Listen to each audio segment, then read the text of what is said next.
Okay, coach, pag-usapan naman natin individual performance. What would you say was your best scoring display in the UAP? Parang zone na, in the zone ka talaga. No one could guard you. Well, siguro ang pwedeng ma-share dyan is yung 1984 championship game namin against UST.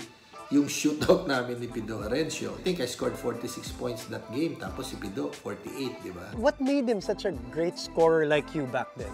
Alam mo, more than the scoring, I think is yung championship, yung goal ang importante sa amin eh. Yung manalo ka ng championship and then yung contribution mo will be secondary na lang eh. Parang ganun yung mindset ko na natatandaan ko that time.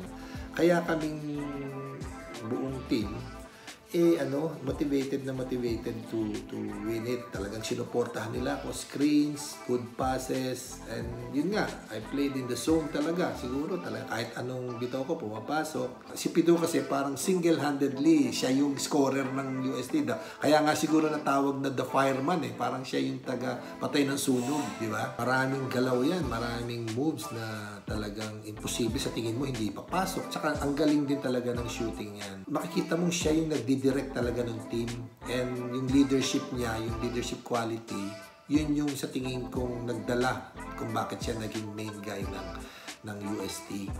At ang isa pang maganda dyan, si Pido, off the court, naging very close kami. Naging kumpare ko, naging teammate ko sa PABL hanggang sa PBA. Nakasama ko rin sa national team, sa NCC. So talagang naging very close kaming dalawa.